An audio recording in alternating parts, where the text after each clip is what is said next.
हमला बोला है, उनके बुरे दिन शुरू हो गए हैं। ईरान के हाथों मुंह की खाने के बाद डोनाल्ड ट्रंप बस किसी तरह से चाहते हैं कि ये जंग खत्म हो जाए, जिससे उनकी कम से कम फजीहत हो, लेकिन ईरान है कि मानने को राजी नहीं है।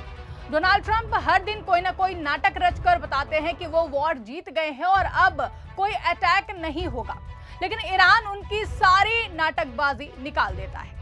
अब देखिए कि ईरान के जोरदार पलटवार और अमेरिका भर में हुए प्रदर्शन के बाद ट्रंप की कुर्सी हिलने लगी है, जिसके बाद उन्होंने सफलता के बड़े दावे करते हुए जंग से अपने कदम पीछे खींच लिए हैं। वहीं इस बीच ईरान ने भी एक ऐसा दावा किया है जिससे अमेरिका को तगड़ा झटका लगा है। तो कैसे अब ट्रंप झूठ के सहारे इस जंग से भागते हुए दिखाई दे रहे हैं और कैसे ईरान ने अमेरिका को तगड़ा झटका दिया है, सब कुछ विस्तार से बताएंगे अपनी इस स्पेशल रिपोर्ट में। नमस्कार, मैं आकांक्षा और आप देखना शुरू कर चुके 4PM न्यूज नेटवर्क। आज सत्ता की आंखों में आंखें डालकर पत्रकारिता करना मुश्किल हो गया है। हमारे 4PM नेशनल यूट्यूब और फेसबुक चैनल को, जिसे आपका प्यार और विश्वास हमेशा से मिलता रहा है, उसे बंद करके सरकार ने साबित कर दिया है कि वो आपके सवालों से कितना डरती है। मुश्किल दौर है, लेकिन हम ना रुके थे और ना ही रुकेंगे। हम सच के लिए हमेशा लड़ते रहेंगे। ऐसे में 4PM यूपी को ज्यादा से ज्यादा ज्वाइन करें और स्वतंत्र पत्रकारिता को जिंदा रखने के लिए जितना हो सके उतना हमारा आर्थिक सहयोग करें। आपके सहयोग से ये जंग हम जीत कर रहेंगे। दोस्तों, जब से जंग शुरू हुई है, अमेरिकी राष्ट्रपति डोनाल्ड ट्रंप इतने झूठे दावे कर चुके हैं कि अब उनकी बातों और बड़े बड़े दावों की कोई भी कीमत नहीं रह गई है। पहले कुछ दावा करते हैं, फिर अगले ही घंटे उससे उलट बात कर डालते हैं। अब देखिए, ट्रंप के मुताबिक न जाने कितने दिनों से उनकी ईरान पर जीत पक्की हो चुकी है, लेकिन ईरान दूसरा अटैक करके उनके दावों की पोल खोल देता है। अब डोनाल्ड ट्रंप ने घोषणा की है कि अमेरिकी सेना ने ईरान में कई वांछित लक्ष्यों को नष्ट कर दिया है। मिडिल ईस्ट संघर्षों को लेकर उन्होंने अपने ट्रुथ सोशल पोस्ट में लिखा है, ईरान के लिए बड़ा दिन। हमारी महान सेना, जो दुनिया की सबसे बेहतरीन और घातक सेना है, ने कई वांछित लक्ष्यों को नष्ट कर दिया है। भगवान आप सभी का भला करे। अब देखिए, ट्रंप का ये बयान फाइनेंशियल टाइम्स को दिए गए इंटरव्यू के बाद आया है। उन्होंने एयरफोर्स 1 में पत्रकारों से कहा, ईरान में सत्ता परिवर्तन हो चुका है। हम ऐसे लोगों से निपट रहे हैं जिनसे पहले कभी कोई नहीं निपटा है। ये बिल्कुल अलग तरह के लोग हैं, इसलिए मैं इसे सत्ता परिवर्तन मानूंगा। एक सवाल के जवाब में उन्होंने कहा कि मुझे ईरान को लेकर समझौता होने की उम्मीद है, ये जल्द ही हो सकता है। वहीं आपको बता दें कि इससे पहले फाइनेंशियल टाइम्स को दिए गए इंटरव्यू में अमेरिकी राष्ट्रपति डोनाल्ड ट्रंप ने कहा कि उनका पसंदीदा विकल्प ईरान का तेल लेना है। उन्होंने तेहरान के मुख्य तेल निर्यात केंद्र खार्ग द्वीप पर कब्जा करने की संभावना का संकेत दिया था। ये बयान ऐसे समय में आया जब अमेरिका, इजरायल और ईरान के बीच चल रहे युद्ध ने पूरे क्षेत्र को गहरे संकट में डाल दिया है और वैश्विक तेल की कीमतों में तेज उछाल आया है। इंटरव्यू में ट्रंप ने रविवार को कहा कि मेरा पसंदीदा काम ईरान का तेल लेना होगा। उन्होंने वेनेजुएला का उदाहरण दिया, जहां निकोलस मादुरो को पकड़ने के बाद अमेरिका तेल क्षेत्र पर अनिश्चित काल के लिए नियंत्रण रखने की योजना बना रहा है। ट्रंप ने आगे कहा कि ईमानदारी से कहूं तो मेरी फेवरेट चीज है ईरान का तेल लेना, लेकिन अमेरिका में कुछ बेवकूफ लोग कहते हैं तुम ये क्यों कर रहे हो, लेकिन वो बेवकूफ लोग हैं। ट्रंप का इशारा नो किंग्स रैलियों की ओर था। अब देखिए, जब 1 महीने पहले अमेरिका ने ईरान पर हमला बोला था तो ट्रंप दावा कर रहे थे कि उनका मकसद ईरान में रिजीम चेंज करने का था, लेकिन फिर कुछ दिन बाद दावा किया गया कि ईरान को परमाणु हथियार बनाने से रोकने के लिए हमला किया गया है। फिर जब सवाल उठने लगे कि आखिर क्यों अमेरिका ने इजरायल के कहने पर अमेरिका ने ईरान पर हमला बोल दिया, तो बड़ा अजीब सा बयान आया कि ईरान हमला करने वाला था, इसलिए अमेरिका ने हमला कर दिया। लेकिन अब देखिए, ट्रंप ने सारे दावों को झूठा बताते हुए अपना मकसद साफ कर दिया है कि उनका मकसद सिर्फ अपना फायदा देखना था। उनकी नजर शुरू से ही ईरान के तेल भंडार पर थी। अब देखिए, ट्रंप के इस बयान के बाद एशियाई कारोबार में ब्रेंट क्रूड की कीमत सोमवार को $116 प्रति बैरल से ऊपर पहुंच गई है, जो कि युद्ध शुरू होने के बाद का सबसे ऊंचा स्तर है। खार्ग द्वीप ईरान का सबसे महत्वपूर्ण तेल निर्यात केंद्र है, जिसके जरिए ईरान के अधिकांश तेल निर्यात किए जाते हैं।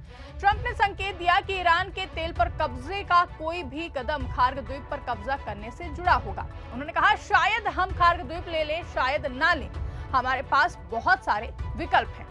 अब देखिए, जहां अखबार को दिए गए इंटरव्यू में ट्रंप शेखी बघार रहे हैं और ऐसी बातें कर रहे हैं जैसे कि सब उनके हिसाब से हो रहा है, वहीं ईरान ऐसी वीडियो सोशल मीडिया पर शेयर कर रहा है जो ट्रंप के सभी दावों की पोल पट्टी खोलकर रख दे रहा है।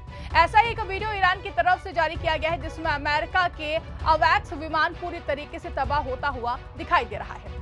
इस वीडियो को शेयर कर दावा किया गया है कि अमेरिका का जो airborne warning and control system यानी कि अवैक्स दुश्मन सेनाओं को दूर से ही पता लगा लेता है, उसके विमान को ईरान ने ध्वस्त कर दिया है। ईरान ने दावा किया कि उसने सऊदी अरब के प्रिंस सुल्तान एयरबेस पर हमला करके अमेरिकी सेना का एक अत्याधुनिक E-3 सेंट्री अवैक्स विमान को भारी नुकसान पहुंचाया है। कुछ रिपोर्ट्स में इसे पूरी तरह नष्ट बताया गया है। हालांकि अमेरिका की तरफ से अभी तक इसकी पुष्टि नहीं की गई है। इस विमान के नुकसान से अमेरिका और उसके सहयोगी देशों की हवाई निगरानी और युद्ध नियंत्रण क्षमता पर असर पड़ सकता है। जानकारों का कहना है कि अमेरिकी एयर सुपीरियरिटी को बड़ा झटका है। अब देखिए, ये घटना शनिवार की है। ईरान ने इस एयरबेस पर 6 बैलिस्टिक मिसाइलें और 29 ड्रोन दागे थे। ईरानी मीडिया प्रेस टीवी ने बताया कि इस हमले में अवैक्स विमान नष्ट हो गया है और 12 से 15 अमेरिकी सैनिक घायल हुए हैं, जिनमें से कुछ की हालत गंभीर है। सोशल मीडिया पर विमान के मलबे की तस्वीरें भी वायरल हुई हैं। अमेरिकी सेना की ओर से अभी तक इस हमले या फिर नुकसान की आधिकारिक पुष्टि नहीं हुई है, लेकिन कई मीडिया रिपोर्ट्स और तस्वीरों से ये बात सामने आ रही है कि विमान को काफी नुकसान पहुंचा है। बेस पर रिफ्यूलिंग टैंकर विमान भी क्षतिग्रस्त हुए हैं। अब देखिए, अमेरिका के लिए अवैक्स विमान क्यों इतना अहम है, तो आपको बता दें कि E-3 सेंट्री अवैक्स को उड़ता हुआ रडार भी कहा जाता है। ये विमान सैकड़ों किलोमीटर दूर से दुश्मन के विमान, मिसाइल और ड्रोन को पहचान सकता है और ट्रैक कर सकता है। ये युद्ध के मैदान की पूरी तस्वीर रियल टाइम के कमांड सेंटर को देता है, लाखों विमानों और जमीनी सेना को सपोर्ट देता है। ये पुराना लेकिन बहुत ही कीमती विमान है। यही वजह है कि इसके नष्ट हो जाने से अमेरिका को गहरा झटका लगा है। वहीं प्रिंस सुल्तान एयरबेस पर हमले की बात करें तो इस बेस को ईरान पहले भी निशाना बना चुका है। ये एयरबेस रियाद से करीब 96 किलोमीटर दूर है।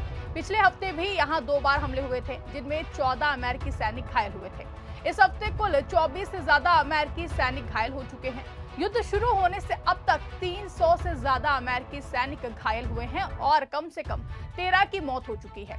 ईरान कहता है कि अमेरिकी और इजरायली ठिकाने उसके वैध लक्ष्य हैं। इस हमले के साथ ईरान ने सऊदी अरामको की रस तनूरा रिफाइनरी और यनबू पोर्ट की रिफाइनरी को भी निशाना बनाया है। इसका मकसद खाड़ी क्षेत्र से तेल आपूर्ति बाधित करना था। आखिरकार इस पूरे घटनाक्रम को देखते हुए साफ नजर आता है कि हालात ट्रंप के दावों से बिल्कुल उलट दिशा में जा रहे हैं। एक तरफ जहां डोनाल्ड ट्रंप लगातार जीत के दावे कर रहे हैं, वहीं जमीन पर तस्वीर कुछ और ही कहानी बता रही है। ईरान लगातार पलटवार कर अमेरिका को चुनौती दे रहा है और उसके हर दावे की हवा निकाल रहा है। अवैक्स जैसे अहम सैन्य संसाधनों को नुकसान पहुंचाने की खबरें अगर सच साबित होती हैं तो यह अमेरिका के लिए बड़ा झटका है, जिसे छिपाना आसान नहीं होगा। सबसे बड़ी बात यह है कि ट्रंप के बयानों में लगातार बदलाव उनकी रणनीति पर सवाल खड़े हो रहे हैं। कभी रिजीम चेंज, कभी परमाणु खतरा और अब खुलकर तेल पर कब्जे की बात। ये साफ दिखाता है कि असली मकसद क्या था। दूसरी ओर ईरान न सिर्फ सैन्य स्तर पर जवाब दे रहा है, बल्कि मनोवैज्ञानिक और प्रचार युद्ध में भी बढ़त बनाता हुआ दिखाई दे रहा है। अब स्थिति ऐसी बनती जा रही है कि जहां ट्रंप के लिए इस जंग से बाहर निकलना मजबूरी बन सकता है, लेकिन बिना नुकसान के निकल पाना मुश्किल दिखाई दे रहा है। यही वजह है कि दावों और हकीकत के बीच का फर्क अब दुनिया के सामने खुलकर आ रहा है। मैं इस पूरे मामले को लेकर आपकी क्या राय है, आप क्या सोचते हैं, कमेंट करके हमें जरूर बताइएगा। फिलहाल के लिए इस खबर में बस इतना ही। अगर वीडियो पसंद आई हो तो वीडियो को ज्यादा से ज्यादा लाइक और शेयर करना ना भूलें। चैनल पर नए हैं तो चैनल को सब्सक्राइब जरूर कर लें और देखते रहिए 4PM न्यूज नेटवर्क।